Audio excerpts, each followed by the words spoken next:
Well, good evening. It's lovely to have you all here tonight.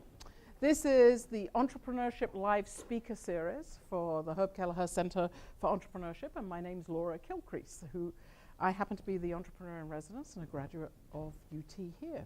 This series I started 2 years ago, and it's been highly informative, and we've just started up for the season, so to speak, today.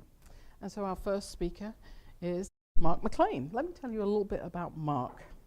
In his role as CEO, Mark brings to bear over 20 years of experience developing and leading innovative technology companies.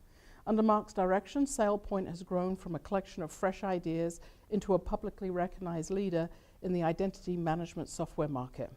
Mark directs and drives the overall vision and strategy for SailPoint, which is underpinned by his commitment and passion for building top-performing teams, creating a very collaborative and innovative work environment and focusing continually on the needs of the customers. Teaming is a concept that Mark promotes throughout the company, teaming with forward-thinking customers to understand their needs, with partners to ensure customer success, and ultimately within SailPoint to develop innovative market-leading solutions. Mark is passionate about maintaining the spirit of teamwork, even as SailPoint grows its employee base and its global presence to offices around the world of several hundred people now, I believe, yes. Mark has a very successful track record building and growing groundbreaking identity management companies. In 2000, he founded Waveset Technologies. In its first 3 years, Waveset experienced rapid growth under Mark's leadership, with revenue growth of over 250% year over year. His leadership quickly took the company from small startup to industry leader, and ultimately leading to an acquisition in 2003 by Sun Microsystems, where Mark served as Vice President of Software Marketing. Mark's career also includes diverse experience in international sales and marketing with Hewlett-Packard and the IBM Tivoli division. Mark, welcome here tonight. Thank you. Entrepreneurship Live is all about the entrepreneur. Tell us a little about this journey that you have made as an entrepreneur and what you've learned. Okay, well, thanks for joining us. I know a few folks in the audience because I begged them to come so it wouldn't be an empty room. But I'll tell you a little bit about my journey, and I think the real point here is to get to some interaction, some Q&A, which I always really enjoy. I always feel like a pretender when I'm introduced as an entrepreneur. I was not the kid doing the lemonade stand on the corner at age 8. I lived in an area where that wouldn't have been a good idea, might have been shot. But there was no business entrepreneurial kind of background in my family, so that was a completely foreign concept. I went off to school, wasn't sure what I was going to do, graduated, still wasn't sure what I was going to do, so like any good person at that stage, applied to 3 different kinds of graduate schools. Great thing to do when you're not sure what you're going to do. Fortunately for me, I didn't get in, and I had to go do something else. And started my career at IBM, interestingly enough, because I'd learned 2 things in college. I absolutely didn't want anything to do with computers, because I started out as a computer science major, and I absolutely hated selling, so my first job was at IBM as a salesperson. And so after failing test number 1 there, but I went into that, had a great time, thought I was joining this is the mid-'80s, yes, I am that old. In the mid-'80s, IBM was going to be the greatest computer company ever. It was on its way to 100 billion, first company that was ever going to get there. And I expected to retire there. Thought I'd just spend my 35 years at IBM, climb partway up the corporate ladder where it wasn't too scary, and then retire and call it life. Unfortunately, along the way, IBM started screwing up, and so my plan to go up the ladder was hampered by too many people who had been removed from management jobs and were coming down the ladder, and the ladder was getting really crowded. And so I decided to take a brilliant move and get an MBA. What else, again, to do but get some more education when you're not sure what to do. And so I did that, used that to make a huge move to Hewlett-Packard, completely different. So I went into marketing at Hewlett-Packard, spent 3 years doing that, and went, nope, I think the problem is actually big companies, not whether they're based on the East Coast or the West Coast. So came to Austin slightly before it was cool in '95, and joined Tivoli, which was at that time a fairly unknown software startup that a year after I got there was acquired by IBM. So you just can't escape, can you? So I got my serial number back and everything. It was fantastic. Really, it was great. But that was actually a super opportunity because at Tivoli was acquired right after Lotus was acquired. I remember Lotus, some of you are old enough to remember who that is. and Tivoli was sort of an unknown company, and Lotus was a big brand name at that time. And Tivoli just blew past it. It was a very big success for IBM, but it was all under the covers of big IBM, so nobody heard much about it unless you happened to be an IT professional. But it was a chance for me to really grow my career. I got to meet some other really great people. So after about 3 or 4 years of that, kind of became an executive there. We decided to go out on our own and start a company. Now, I'll also test your history knowledge. In 2000, we decided to go out and start a company. And if you know what happened in 2000, that turned out to be a really bad time to start a company. So about 5 months into it, we're just getting our product thoughts together. We're kind of getting the first product designed and built, and then the market just completely blows up. 4 spouses ask 4 former IBM Tivoli executives what the heck they were thinking. And but we forge on, we press ahead. We actually managed to grow that company pretty nicely. And as Laura mentioned, we got acquired by Sun when there was a Sun, but that's a longer story.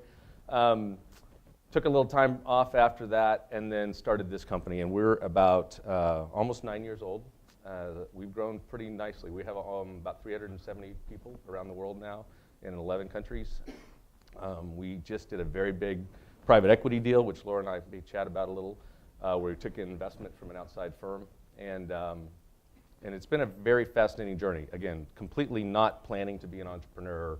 So when I get called an entrepreneur, it still kind of cracks me up. But I think that's sort of the fast trajectory of the career stuff. I could talk more about teaming and stuff, but I don't know where you'd like to go. So tell me, very different environments in each of those stages of your career and evolution. I have a feeling you must have learned a little bit about culture at IBM versus Hewlett-Packard versus Waveset and what you've done at Tivoli. I mean, SailPoint. SailPoint, Waveset, whatever. Yeah, well, all of those. It's funny how we when we started Waveset, we had the luxury, because the bubble hadn't burst yet, so we had the luxury of taking a little bit of venture capital funds and thinking about what to do, a very rare thing that probably doesn't happen much anymore, but we took some money and then got to figure out what to do. Usually you have to already figure out what to do, and then they might give you money. But we got that luxury, and so we spent some time thinking about ideas, but we also spent a lot of time thinking about the kind of company we wanted to build. And so we spent hours talking about values and what we thought was important about building a company. And it was only actually a few years later, in retrospect, that I figured out that the 4 core values we had, I'll go over those in just a second, were pretty much all in reaction to the really crappy stuff we had seen at big companies. It's like, oh, I want something like this because it's nothing like that. And so, the values we came up with were innovation, coming up with really creative solutions to customers' problems, because sadly at some of the big companies we'd all worked at, there were people who would build things that really didn't solve anybody's problem for anything, yet they kept working there. The second value was impact, which was we measure and reward results, not activity. As I used to say, sadly there at IBM in my early days, there were people taking up perfectly good oxygen that others might have used to do productive work. And that became increasingly frustrating over time. Look, that person is just taking all this air, and I don't think they're doing anything good with it. It's so sad. And so impact became a core value of ours. Integrity became a core value of ours. And we defined integrity not just as honesty, which is sort of table stakes, but delivering on your commitments. And so we developed a culture of if you say you're going to do something, you should really plan to do that. Because in a lot of big corporate cultures, you say you're going to do stuff, you don't do it, and nobody really does anything about that. So you say you're going to do other stuff, you don't get that done, and nobody does anything about that. And over time, people just say pretty much anything, and it doesn't really matter what gets done, does it? So we didn't like that. And then the last, being a marketer, we had to have 4 I's, of course, after the first 3. So it was individuals, which was a cheap word for people. Because at the end of the day, I felt like as building a software company, pretty much any company really, but a software company in particular, it's all about the people, right? Customers invest in people that they think are going to solve their problem over time. Turns out technology is pretty replaceable over a few years, generally. And so if we built a company full of great people, that would have sustaining value is what we felt. And it did. So how do you choose those people? I mean, you've gone at SailPoint from startup 9 years ago to 370 people today. Yep. That's an enormous issue. Finding the right people at the right time, onboarding them, making sure they have these 4I values. How do you do that? Intentionally is the short answer. No, there's no 5 I's, only 4 I's. Wait, a new I. New I. The truth is that we we spent, think of a house for a moment or any building, we thought a lot about foundation, right? So what I came to see after both Waveset and now SailPoint is if you get the first 25 to maybe at most is 50 people right, everything else will take care of itself. Because those people will self-reinforce, self-propagate the value system because the organism starts to reject any bacteria, right? Sort of like if something gets in that wasn't supposed to be in at some fairly short time frame, the organism says this does not fit our culture. And so we've put a lot of time and energy into those first hires. And early on, we weren't growing quite as fast. So I think at year 2.5 or something, we crossed 50 people or something. So it was a fairly slower rate of hiring. That helped a lot. But something else is interesting. So today, Kevin, my co-founder, president, one of us talks to everybody that's going to be customer facing before they get hired. Customer support, services, sales, systems engineering, anybody who deals with the outside world, one of us talks to them. And it shocks people that they're talking to the head of the company when they're joining European sales or something, right? But we say, look, we're not kidding about how important people are, right? So what else would be more important as a use of my time than that? Right. But it sends a very strong message to people coming in the door that if people matter, they start mattering before you even get here, right? And then the trick is to convey that to the customer, right? That the people matter. So these are people with a project and a job that they're trying to be successful in. And a lot of vendors kind of throw technology at them and say, goodbye, thanks for the check, right? And when you say, no, I'm with you, I'm on your team, we're going to get this done together and we're going to win together, they're like, oh my gosh, nobody ever does that with me. This is different. Your customer loyalty must be phenomenal. We have a very, very low turnover rate. Right. Less than one hand in 10 years. Wow, that's pretty phenomenal. You have something else that's really very interesting to me about your management structure, and that is you really have, forgive me, what I would call two in a box. You have a CEO yourself, and you have Kevin Cunningham as president, and you almost are, forgive me, interactive in that one box. And before that, at Waveset, there was two of you with Mike Turner. There was yourself and Mike Turner. So tell me about the two-in-the-box leadership. It basically means neither one of us is smart enough to do the job by ourselves, is really what that means. I'm not sure about that, Mark. Thank you for laughing. Thank you. You know, at the end of the day, we set out to build a company and we're pretty naive about structure. Here's the more truthful answer, then I'll give you the polished answer later. The more truthful answer is we're like, hey, Mike, you were like a development guy at Tivoli and I was a marketing guy, and early on it's more about building the product, so why don't you be the CEO at first, and then later when it's more about customers, I'll be the CEO. We'll swap. Turns out investors don't like swapping confusing, swapping bad. So we kind of found that we locked into those roles, and traditionally a CEO role is more of an outward-facing role, a presidential role is more operational and inward-facing. And so that was a little weird at Waveset because I was sort of the Mr. Outside guy, but I had the title of being the Mr. Inside guy, which was kind of confusing at times. But fortunately, we sold the company before it got real big, and by then everybody didn't care. But at SailPoint, we've been a little more deliberate about it. But what I've learned, it's sort of a microcosm of what I believe about teams in general. You're just better off with somebody bounce ideas off of. And everybody reads about this. You know, a CEO job is an incredibly lonely, scary job, kind of like being a parent, I guess. And at some level, there's just a ton of value in having a person. We've shared an office, by the way, for 9 years. We've shared an office, which always makes people kind of freak out when they first walk in. They're like, "Can't you guys afford 2 offices?" But there's just this synergistic thing that happens because literally we're overhearing each other's conversations or just flip around in our chair while we're doing email or whatever and go, hey, what do you think about this? And so there's a very real-time, constant source of idea thrashing. You know, we're constantly wrestling with ideas. And what happens is, you know, over time, you just get to better ideas. And then, so we try to take that and then we take it to the next level, to the vice presidents, right? Nobody should be in an island trying to solve a problem, right? Because you're just never as smart as the collection around you, right? And so people own functional responsibilities, right? Kevin and I actually have divided some things up, but a lot of things we overlap on quite a bit because we believe that by both of us taking a look at issues and wrestling with issues and thinking about how to solve them, we just come up with better answers. So when one of your vice presidents comes to talk to you, they come to your office and there's two of you. Yeah, it's hard to doing this all the time. You know. It's like a cat tennis game. No, you know, what we told them was, it's our job to solve this, not yours. Okay. So if you tell one of us, you've told both of us. That's kind of the rule. Ah. So we say, because the flip side of that is, anybody here ever had a teenager?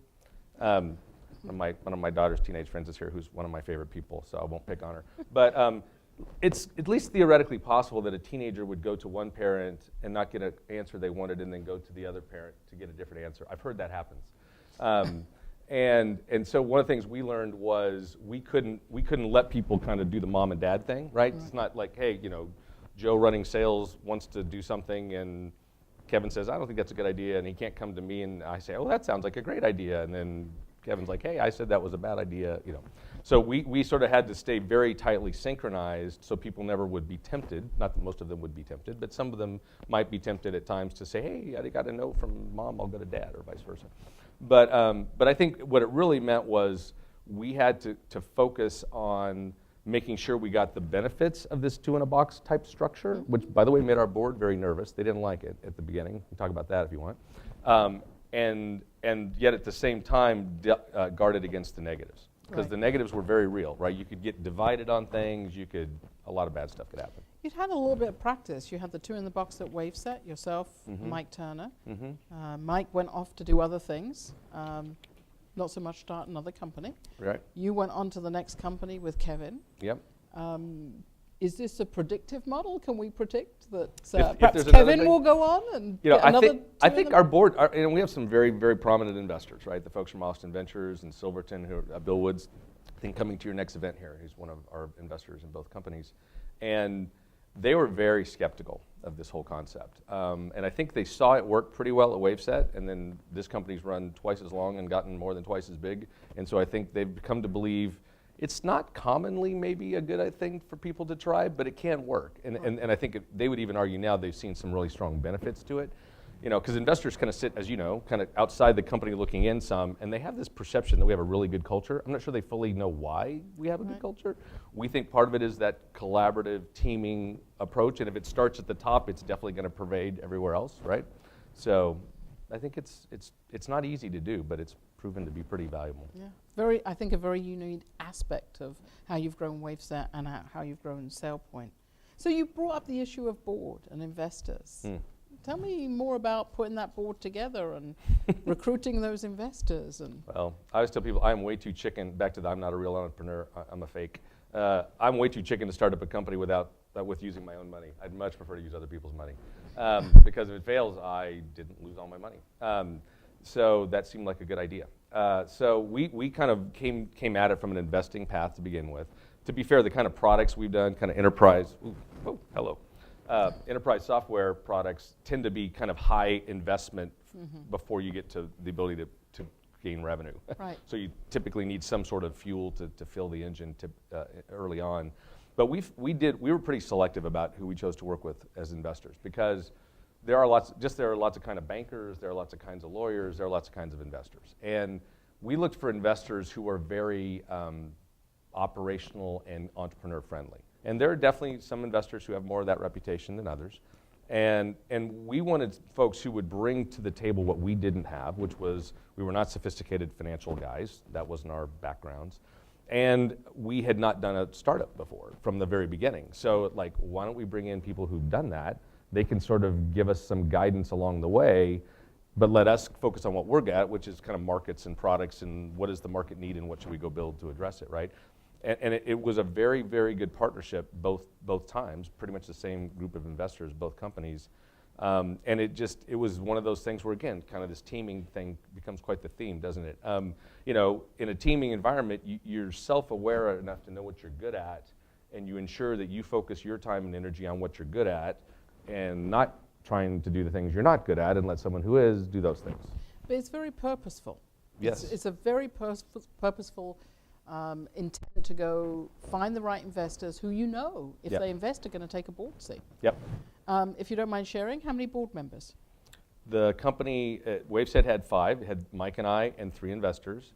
SailPoint had the same 5, Kevin and I and 3 investors. We added an independent, very prominent guy in town named Bill Bach, who's been an executive and investor in Austin for a long time. Now he's the president of Silicon Labs. And we were very deliberate about, like, we only had one investor from the West Coast. Right. And so he was our one out-of-town guy. And, Robbie showed up, kind of said, hey, this was way back at Waveset, and hey, I like your market, I like your space, I don't know anything about you guys, but let's talk. Well, okay. And what we found was when we talked to him, his team felt very similar to Bill and the Silverton team and the guys at AV that we'd work with. They're just very collaborative, very much, hey, we aren't going to try to tell you guys how to run the business. We're going to try to keep you from making dumb first guy mistakes, because we were afraid we would make some of those as dumb first guy entrepreneurs, first time entrepreneurs. And so that was just a very, very encouraging thing that they took that approach. And so when the first company had a good result, it was very obvious that we were going to. So I tell people, sometimes people come and say, oh, can you help me develop a pitch to go to investors? I'm like, you don't want me to help with this, because I've never really had to build a pitch for investors. People kind of gave us money without a pitch. I know it's not fair. It isn't.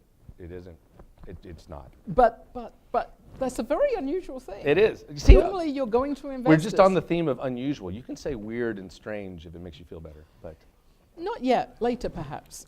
We'll get to that part later. So you've had another unique experience for an entrepreneur. You were at Tivoli, which IPO'd. You were at Waveset, which was a merger and acquisition to Sun.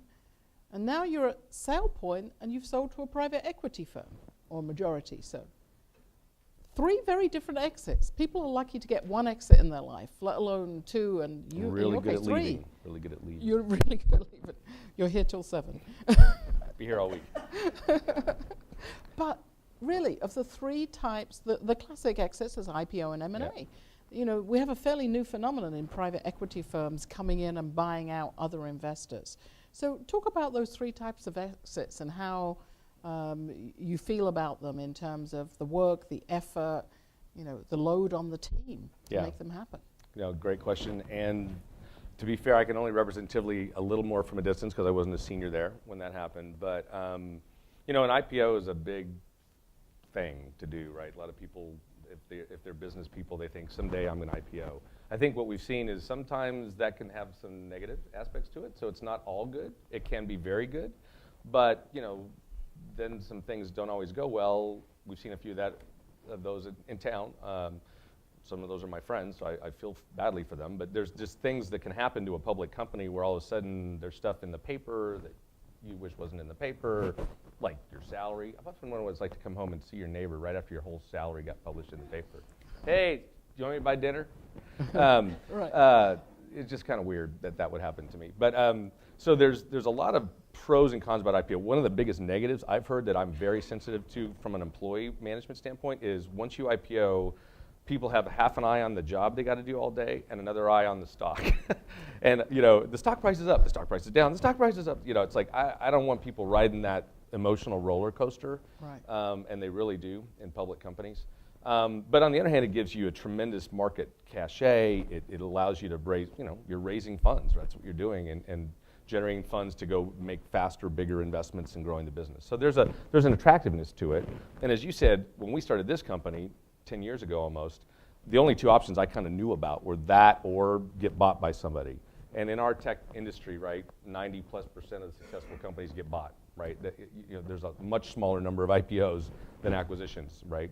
And I'd done that. Sun acquired our company before, and there were some really good things about that and some really bad things. The good things were everybody got their liquidity, right? That's a fancy financial word for money. Everybody got their liquidity out of the deal, but now you're part of a big company. You're a division of a company. Both at Tivoli and at Waveset, when we went in, they actually handed us more. They said, here, you guys understand this. Here's some more stuff in our portfolio to manage. Oh. So that was kind of fun. But it's still kind of the not what you signed up for problem, right? You join the big company, you're like, now I'm kind of a mid-level corporate exec, and that's not what I was doing before. Back to the IBM days. Right, yeah. So there was, And really what I think happens to a lot of the employees, not all, but a lot of the employees when you do an M&A deal is the clock starts ticking in their head, like, okay, at some point I'm going to leave because this isn't what I signed up for, right? Sometimes you can have a great run in that company, but sometimes it's like, no, I'm kind of caught up in bureaucracy and too much stuff and I don't want to do this stuff. There's a lot of great things about working for big companies, but if you sort of made the choice to go to startups, you probably made that choice because you like it. Right. And so you're like, oh, that's what I want to do. So PE has become a very interesting kind of interim option on the way to the other two. The Right. reality is most likely if a PE, private equity firm comes in and buys you, you're still going to have one of those other two later, right? You're either going to get bought by somebody bigger later or perhaps go public. But in the short run, as we've just gone through, it's a tremendously nice blend of the two. You get the liquidity of an IPO or of an M&A. Like you don't have to wait for the money to flow over time, which is more traditional in an IPO. You get most of your money out, but you are still you. You're still an independent entity that's not a division of something else. And so I think private equity is going to become a more and more attractive option for kind of later stage growth companies that are either not ready to or not sure they want to go public. And we'll see. I think a lot of the private equity guys are figuring this out as a new option. Right. And they're trying to figure out how to make themselves look attractive to people like us. These guys did it by increasing the size of the check. That made them incredibly attractive. But I think at the end of the day, there's a lot we both have to learn about how to work together because it's a new kind of thing. And you've got new board members, I assume. All new board, except for one. Bill Bach gets to stay, and Kevin and I, of course, stay, but everybody else is new. Wow. And is it still, 5 board members in total? or No, I is- think there's going to be 5 from the firm, and then the 3 of us. Wow. They own more than 50% of the company, so it kind of doesn't matter too much. Right. It's kind of they own the majority, but they're very clear, and I think this is another interesting thing. As an entrepreneur, a lot of entrepreneurs I've talked to, like, well, I don't ever want to sell anything in my company because I want it to be my company. It's like, there's a handful of people that have pulled that off, Michael Dell, right, that have, grown a huge company, right, and maintained control. But generally speaking, if you're going to grow a big company, you're not going to maintain control. Right. And the sooner you get over that mental hurdle and realize that most investors don't want to run a company, they want to be investors, Right. They're not coming in to invest in your company so they can secretly be the CEO. They don't want to be the CEO. And I think a lot of people are afraid that that's what an investor wants. Right. They don't want to run the company. They want to help you run the company, and they can go sailing again. And so I think, is that my outside voice? Okay. I think at the end of the day, that's something we learned was, hey, these guys are really supportive of us Right. and want us to win. And we had some very frank conversations because we were first-time entrepreneurs at WaveSet, and even as this company grew, to say, hey, are we still the guys that should be doing this? Because if we're not, just tell us. And a lot of entrepreneurs won't say that, right? They'll go, this is my company, I will own it and manage it forever. Look, the people that can manage a company from ground zero all the way to huge, they are the people we all know by first name. Michael, Bill, Steve, right? The average person cannot do that. Those people are freaks of nature. And so if you get that out through your head that if you started a business, the likelihood you'll be running it when it's multi-billion is very low, right? So just get over that and just like, hey, I can do this. This is what I'm good at. Let's see where the company goes from here. Well, one of the other issues about having private investors in your company and then selling from VCs to private equity is there's the question, they're both financial players in the different ends of the financial market. So I've often heard the term of who was the right one, the seller who sold high, or was it the buyer? Were they getting the right price? How did you get to the point to determine a very large number, and although not disclosed, in the hundreds and yes, millions, multiple hundreds of millions. That's all we can say, and you cannot repeat that. No, I think at the end of the day, it's all about return, right? So early stage venture investors put in, not to us as individual people perhaps, but as businesses, relatively small numbers, typically single, maybe double-digit millions, right? And so they're looking for return on that investment. So if they put that in when a company's value is 20 or 30 or something million, 10, 20, 30, 40 million, and you can get a company to 2 or 3 or 400 million, that's called a 10x in investing land. That's really good for early stage investors. They are extremely happy with a 10x, right? Because if you haven't already heard this is Mark's version of Venture Capital 101. Takes 30 seconds. Ready? They make 10 investments. 7 of them go belly up. 2 of them do okay. 1 of them does great. That's how the venture capital business works. you can tell your friends you know how the venture capital business works.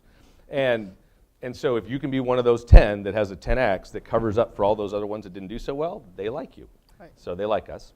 And then the private equity guys come in at a 2 or 3 or 4 or 500 million, or the guys that bought Dell, multiple billions, right? And their view is to say, I can try to get a double or maybe a triple and be extremely happy. Right. But they're not putting in 10 or 20 or 30 million, they're putting in 100 or 200 or 500 or a billion. So if you can double that, you're pretty happy, right? You don't need 10x on that, right? But if you put in 5 million, you probably need 10x to cover for all the 5 millions you invested that went zero, right? So it's just two different kinds of math at the end of the day. And so the trick is to catch that inflection point where the early guys got enough return to get their exit. It's not an exit for us, it's an exit for the investors. We're still there.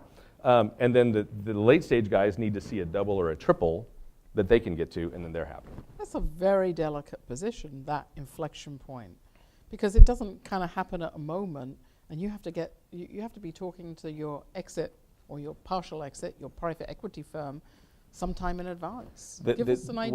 Here's what I learned, Laura. This was new to me, so I'll share with you my amazing learning of the last 12 months. They find you. I don't know how they do, but something happened out there in the world, and about 18 months ago, people started calling us, and we're like, how did you find us?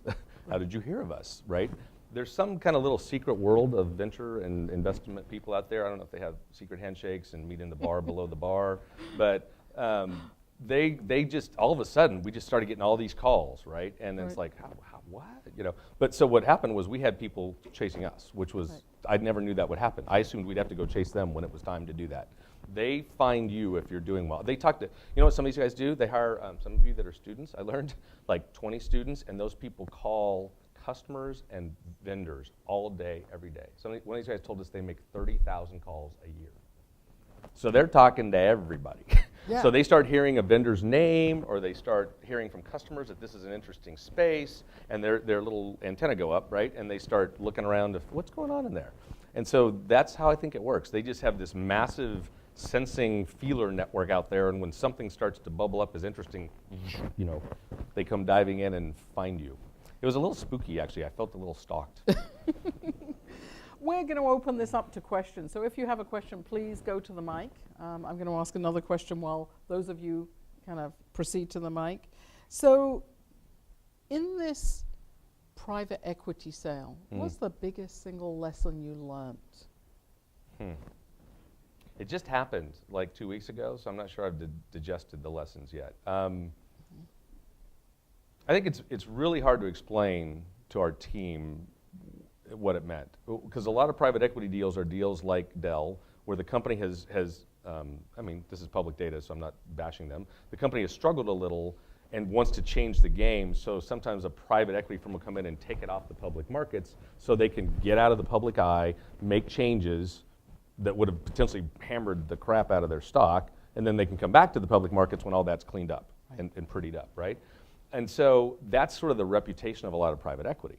So when our employees saw that we might be doing something with private equity, they go hit the websites, they read the Google articles, and they're like, looks like they do a lot of layoffs, they might cut our staff, they might, you know, it's like, no, this is a different kind of private equity deal. But those kinds are still the majority, they're still the norm. And so we sort of had to re-educate everybody about this is not what's about to happen to us. We're not about to do layoffs. If anything, they're going to make new, bigger investments. We're going to grow faster. So it's just a whole mindset shift we had to go to. Well, and perhaps a reinforcement of your 4 I's. Yes. That those principles, that culture were still in place.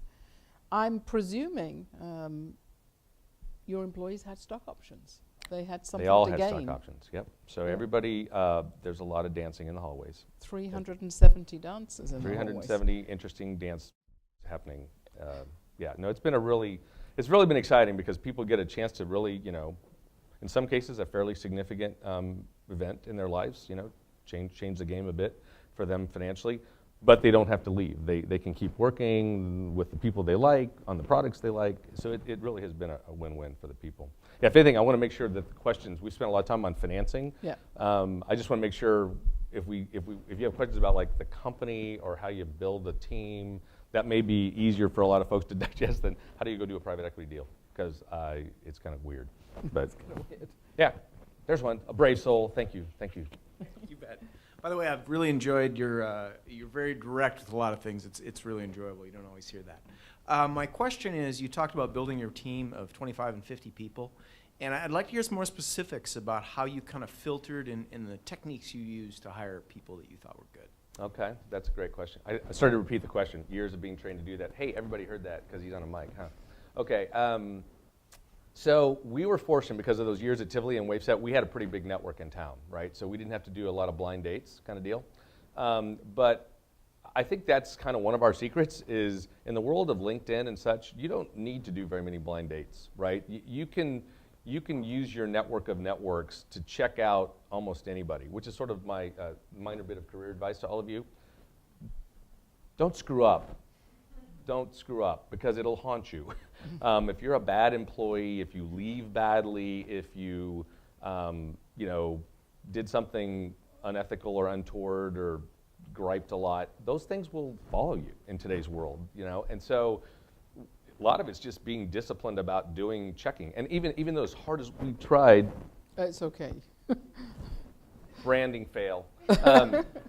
As hard as we tried to do that right, we still made mistakes, right? And so back to the organism comment of earlier, you try really hard, you put a lot of effort into it. I mean, people kind of run through a gauntlet. When you come into interview, there'll be 1 or 2 phone screens, and when you come in, you're going to talk to 7 people over a whole day, almost for any job. I mean, support engineers had never talked to that many people in face-to-face in their lives in some cases. And so we had to get, we just stuck with those processes, and then over time we just... Sorry about that. I think it's kind of funny. Please. I'm trying to stay focused. I think at the end of the day, we found, here's what happened at Tivoli that went badly. A lot of my stories are contrast stories. So at Tivoli, we grew like insane after the IBM deal. We added 4,000 people in about 2.5 years. When you're hiring that fast, you will not hire well. Let me just tell you in advance, right? When you're hiring 50 people a week in some functions, you're going to make hiring mistakes, right? And there's also a pool problem, right? There's only so many really, really good people out there. And so we kind of have, it's a mantra I heard years ago from somebody, be careful not to hire A- or even B+ players because the B+ person gets in and they'll let you hire a B or a B- player and that person gets in and next thing you know you got C- and D players coming in the door. And so this idea of the organism self-reinforcing is a big one because if you establish for people, here's what we're really looking for, and they make it in and they succeed, they are highly motivated to keep the bar very high on the caliber of people they work with. I mentioned, I almost forgot this, I wanted to come back to it, it's related to your point on hiring. So we did the 4 I values, but we sort of snuck 2 others in kind of under the radar later on. 2 H's, didn't know what to do with this, but humor and humility. At the end of the day, I find that the people that succeed with us, A, have a sense of humor, because it just sucks to work with people that aren't funny, right? At the end of the day, it's just like, dude, that was a joke. And then humility is a big one. This is as off color as I'll get, right? It's easy to find people in the work world who are incredibly nice people, but not very good at what they do. At the other end of the spectrum, it's easy to find people who are very good at what they do and kind of assholes. And so what you're looking for is people that are really good at what they do who are not that word, right? They're just good at what they do, humble enough to recognize they don't own the universe. They appreciate the other parts, right? Because there's all these historical stories, or what's the word I'm looking for? Norms, I guess, where engineers all think salespeople are slimy. Some salespeople are slimy, but not all of them. Salespeople all think engineers are awkward dorks. Some of them are, but not all of them. And so, at the end of the day, you're trying to get people to say, look, I appreciate what you do in the other part of the company because together that's what makes us successful. Yep. So, our head sales guy at Waveset had a great relationship with our chief architect, and they could not be more different socially if you could imagine it, right? They would have not been friends in high school, let's put it that way. Right. But you have this intense interviewing process. Yep. So what happens when someone doesn't seem to be a fit through that process?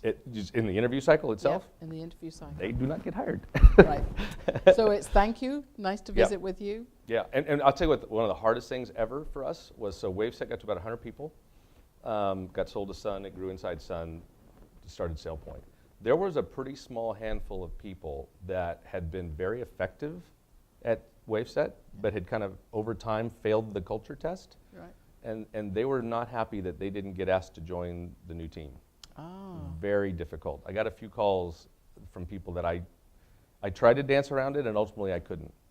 So you Right? just had I to just had to say, say, look, at the end of the day, when I kind of talked to the team, they didn't really want to work with you again.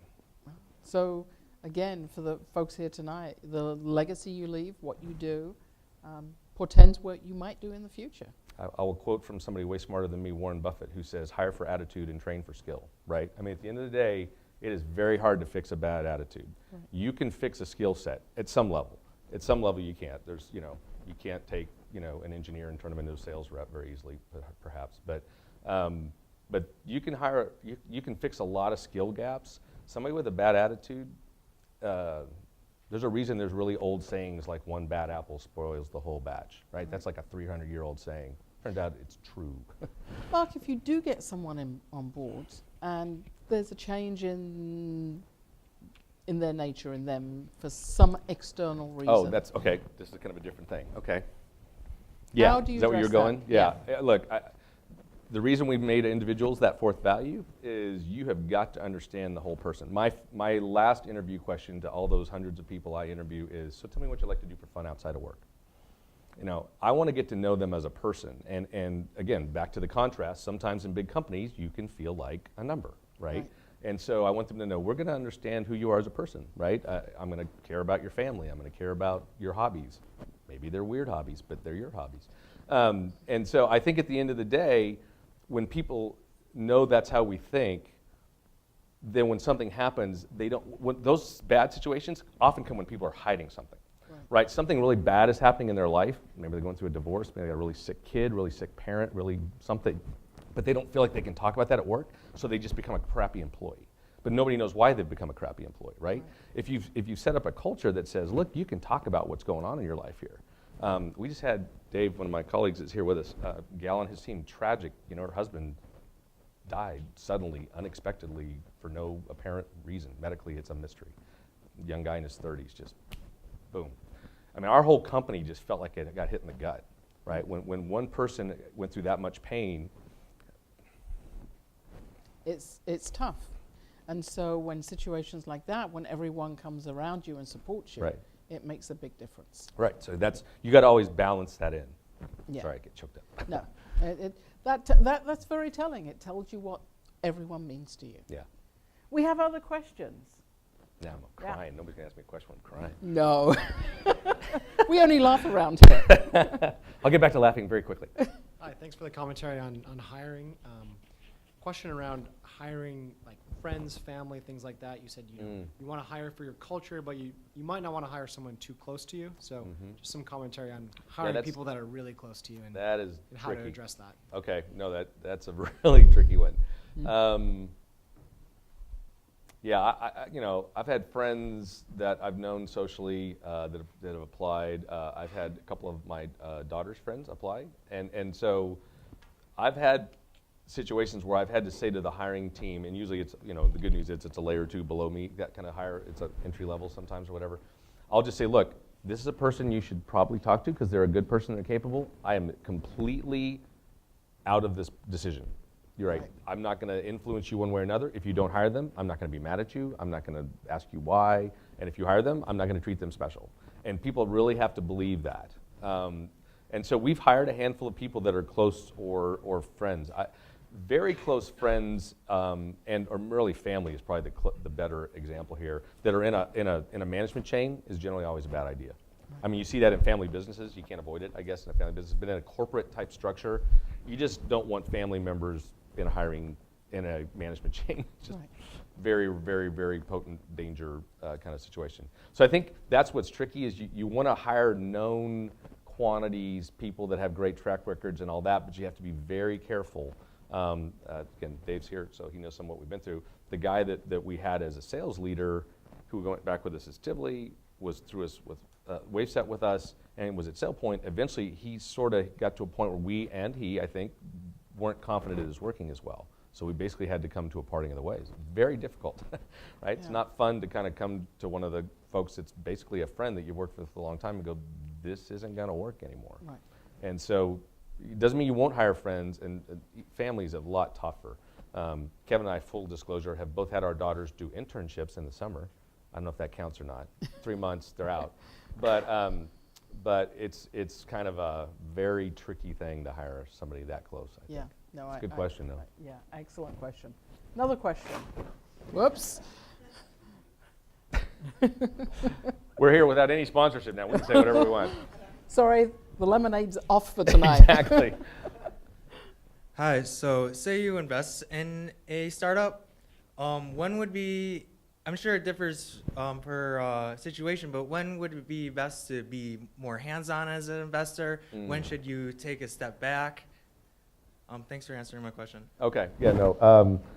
In general, right, this is a generalization, investors will be more hands-on, A, when it's early, and B, when the people they're dealing with are less experienced. It's kind of that simple, right, with good reasons in both cases, right, because early, right, it's sort of like a child. You know, the analogies to people are not always perfect for a business, but a little child, you generally don't want to leave by themselves in the middle of a freeway. You can even get arrested for that, I'm almost sure, right? And yet, you know, sometimes people leave a fledgling company kind of on its own when it really needs somebody to kind of be keeping an eye on it, right? So early on, just a lot, it's like a kid. Again, a lot of bad things can happen that a kid doesn't know what's that socket thing in the wall do, right?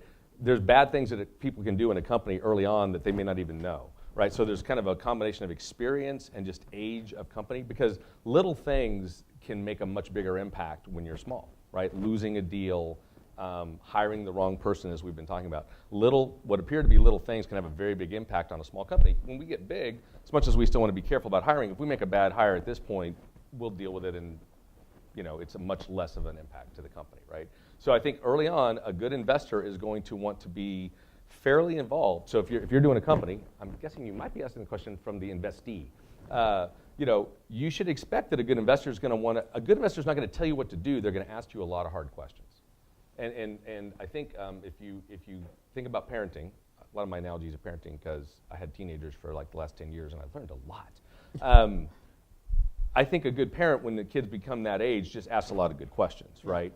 So what are you thinking? Why are you thinking about doing that? What do you think will be the ramifications of making that choice? That's kind of what an investor should kind of treat you like an adolescent, right? Like, you're not full grown yet, so I'm going to ask you some hard questions. I don't think you're an idiot. I just don't know that you've been through this, so let me ask you what you're going to do when you hit this situation. That was what I felt like. They treated us with respect, but they also knew what we didn't know. Sometimes we didn't know what we didn't know, but they kind of knew what we didn't know, so they would ask us pretty hard questions, and every so often we'd go, that's a really good question. We should go get a good answer to that question because we don't have one right now. So I think, generally speaking, it should dissipate over time. And I think, last thought on this one, I give really long-winded answers, sorry. I think that a bad investor is too hands-on too late in the game quite a bit, right? In other words, a bad investor wants to just kind of keep grabbing, back to a parent, right? Quit grabbing the wheel. I've had my license for 10 years, Dad, right? Kind of, you know, leave me alone. I know how to drive, right? So that'd be the downside. Yes? I work in a similar management structure that you described, and I think they and it is great, but sometimes that thrashing can be awkward or lead to longer debates and things like that. Can you give your perspective, like what can make that process easier on you and easier on the person searching for a decision? Good point. Here we go again with all my good experience comes from bad examples earlier in my career. So when I joined HP in the 90s, HP was legendary in the Valley at that time for having a collaborative culture, they called it, right? Consensus actually was the term, consensus culture. And so consensus over time at HP got very bad because it became, if there's 50 people that are affected by this decision, all 50 have to say yes. That, you cannot run a company like that because nothing ever gets decided, nothing ever gets done. So I think the trick is to have enough dialogue to make sure ideas get out on the table. And I believe very strongly in a meritocracy of ideas, right? Like, the best idea should win. I don't care where it comes from. The head of services, Dave, my friend who's here, may have a better idea about something to do in engineering or sales than the guys running that. That's not going to happen every day, but it could happen, right? And so if the culture over time is, you know, we all win when the best ideas surface and we execute on them, then there's not much cultural pressure to either keep your mouth shut. Because sometimes what happens politically in big companies is, I'm not going to say anything about your area that looks kind of screwed up to me, because later on, if my area is screwed up, I don't want you saying something bad about my area. So everybody gets into turf protection, they get into politics, And it's like, look, if the mentality in the company is nobody's going to get in trouble when we say that looks kind of screwed up, we're all going to say, yeah, that looks kind of screwed up. What should we do to fix that? What should we all together do to fix that, right? And so when you come in it with that attitude, then people aren't afraid to say, hey, my area is messed up, or by the way, I think your area is a little messed up. And why don't we get together and figure out how to fix that thing in your area? Our job, back to your answer though, your question about thrashing, Kevin and I's job at the top of that little pyramid, which, you know, we rarely use that card, but every so often it's like if something's thrashed around too long, we go, okay, that's enough. We got to make a decision. We're going to go this way. You know, and I don't like to do that very often because when you dictate an answer that everybody hasn't bought into, it's generally going to have somebody who's not quite bought in, right? Andy Grove, who was a legendary leader of Intel for a lot of years, had this famous phrase, it sounds funny when you hear it, disagree and commit. So his point was, when we're in the room hashing through a decision, you can disagree. Matter of fact, you better disagree if you don't buy into what we're doing. But as soon as we walk out of this room as a management team, we are 100% committed to the answer we agreed on. And what, again, politically bad crap happens is people do the opposite. They don't disagree in the meeting. They keep their mouth shut, and they get out of the meeting, and they go, that's a stupid idea. That thing we're doing, that's totally stupid. And that's what kills companies, right? Mm-hmm. Because if you got all this backbiting political BS going on, then that's at the executive level. Guess what that looks like when it gets about 4 layers down in the organization, right? Chaos. Nobody knows what's important. Nobody knows what they're supposed to be focused on. So if you get this culture established at the leadership level that says we're trying to get to the best answer, we're going to not tolerate political positioning crap, then people start to imitate that down the organization. I have another question for you. You're at an interesting point in time now. 370 people, just taking some money off the table for all the employees, but still a private company, heading for that growth for your private equity investors. Is there any difference in the company today from a month ago or a year ago? I wouldn't say from a month ago, because I think everybody's still kind of processing. I think from a year ago and looking forward, the thing we worry about, and I think a lot of folks in the company worry about, is they like our culture, right? We're at some level proud in a humble way of our culture. And I think at the same token, what everybody worries about is can you extend that as you grow, right? It's hard to extend geographically. You know, we have a team of like 70 people in Pune, India. They have a great culture. It's a little different than ours. I've learned to play indoor cricket. Really fun, turns out. And eat curry? I eat a lot of curry. I even like most of it. And I think at the end of the day, they've kind of adapted our culture, given that they're in India. But they love kind of how we approach things because we actually inherited a lot of those folks out of a big company. We kind of did a little mini reverse acquisition thing. And so it works. It's kind of different, but it works. And so I think that's the challenge is how do you kind of take this culture and keep reinforcing it and make sure that you're kind of holding that bar high on hiring and because for Kevin and I think particularly and all of our leaders, it's getting to the point now where you don't know everybody by name in the hallway, and that's a sad thing, right? When you kind of like, I'm pretty sure you work for us, but I can't remember your name. That's a very bad thing. And so, but you just have to deal with that reality and say, okay, well, what am I going to do to make sure I'm kind of propagating and extending the company's way of doing things? Because a lot of times people confuse culture with ping pong tables and beer. You know, it's like, that's not culture, that's just fun. And you have to kind of say, look, fun is good, but fun doesn't cause people to stay at companies. What keeps people at companies is rewarding work, feeling like they're appreciated, you know, working with really smart people and not being treated like an idiot. That's generally what keeps people at companies. Simple. Now you can all build a big company because I just told you the secret. Any last question? Otherwise, I have one. Stump the crowd. You did. You did good. So Mark, you've been through a situation where Tivoli became part of IBM. You had this massive growth. If I recall correctly, Tivoli went public at like 25, 26 million in sales, a level that today is really not viable. Crazy. You know, Waveset, you took the M&A route. Now you've done the private equity and some other thing down the road. During that process, did you have anyone who mentored you or helped you or was consistently a go-to before you had the two in the box?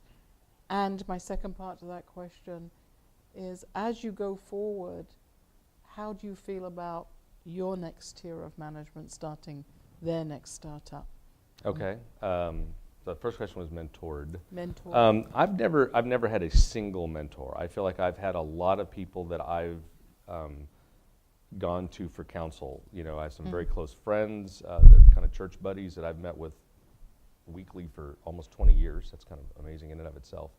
And we talk a lot about everything in life, but business is part of it. We talk about our families and all kinds of stuff. Business-wise, everywhere I've been, I've usually found that there's somebody that's 1 or 2 steps ahead of me that I can go to kind of get some counsel. But I usually don't go to just one person because that plurality thing is a big deal to me. I'm going to get a better view, a 360 view from multiple vantage points. So I just try to make sure I'm always talking to really smart people who have done something I haven't done yet, so I can learn, right?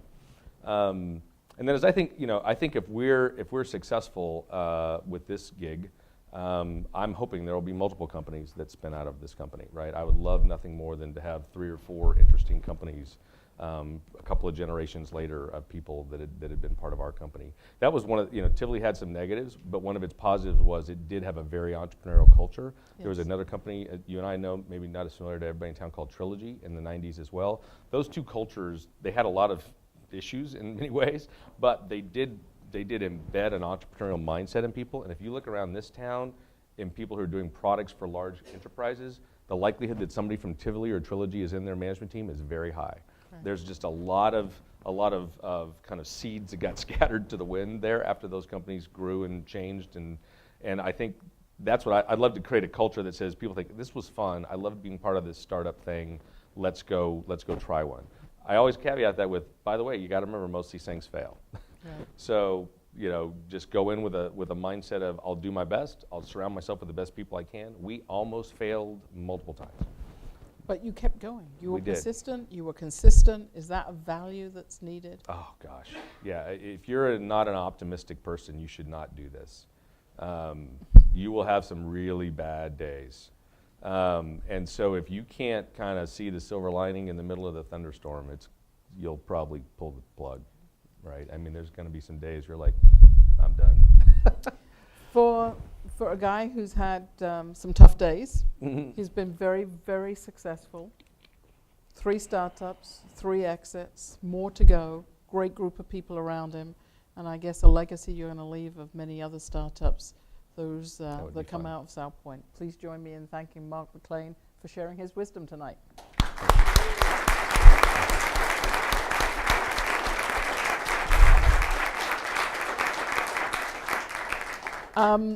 As you know, we keep this precisely to an hour. We are literally at 1 hour. There is a reception. Please join us. Mark will be around for a little bit if you have a one-on-one question. Please join us for the reception, and mark in your calendar on October 7th will be our next session. That will be a Money Talk series, and it will have Bill Wood, one of the investors in Mark's businesses, or Mark's couple of businesses, all 3. All 3. All 3. Bill Wood of Silverton Ventures, a very active early stage investor. And we'll also have Alan Klein from Vista Equity, who runs a later stage private equity fund. So we can talk to those people directly and see what they have to say. So October 7th, in the meantime, please join us outside. Thanks so much.